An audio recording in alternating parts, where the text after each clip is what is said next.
meillä on kävelypäivä. Tämä tässä on Bellaponi. Mä ratsastan sillä aina muutaman kerran viikossa. Ja tää on niinku meidän tallikavereiden poni. Ja tää on samalta kasvattajalta kuin Hannibal.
Hannibalin ruokalasti näyttää tyhjälle, joten se pitää täyttää. Ja Hansuhan syö nytten Pavon Triple B:tä.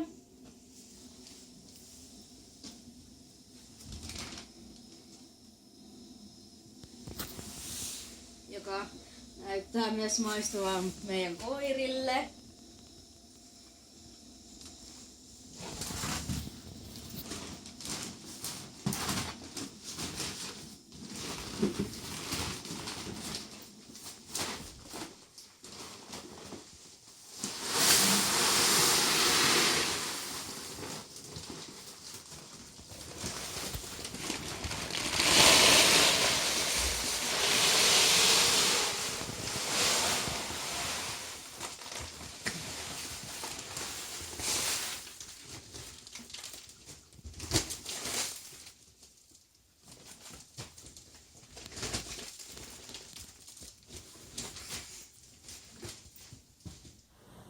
Eilen valokuvaaja ja toimittaja kävi meitä moikkaa Sorsalossa.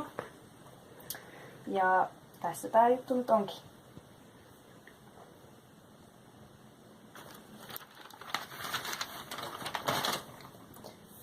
Eli tän voi katsoa mun Facebook-sivulta myös.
viikolla oltiin Ypäjällä maajoukkueleirillä. Meillä oli ratsastuksen lisäksi juoksutestit 20 asteen pakkasessa Haimihallissa, joten voin sanoa, että kylmä oli juosta. Sen lisäksi meillä oli kuntotestit ja ne meni ihan hyvin, ainakin mun mielestä. Tänään sit saatiin fysiikkavalmentajalta kuntotestien tulokset ja sit saatiin lisäksi treeniohjelmat ja ruokavalio-ohjeita. Ja viikko näyttäisi aika tiiviiltä. Meillä on pari kertaa viikossa salitreeni, sitten on kävelylenkkiä, on juoksulenkkiä ja muutenkin tämmöistä venyttelyä. Ja sitten kerran viikossa on vapaapäivä.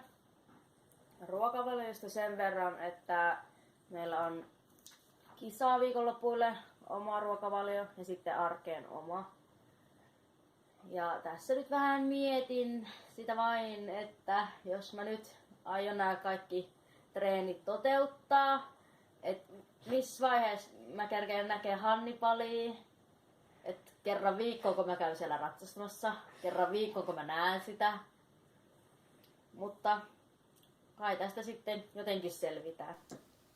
Viikko alkaa olla nyt pulkassa. Loppuviikosta meillä oli kikin treenit perjantaina ja lauantaina. Perjantaina Hannibal oli vähän vaikea, mutta kyllä me saatiin se sitten hyväksi lopussa. Lauantaina Hans oli tosi hyvä. Ja sunnuntaina Kara ratsasti Hannibalin. Sitten mä kävin itse ratsastaa viikon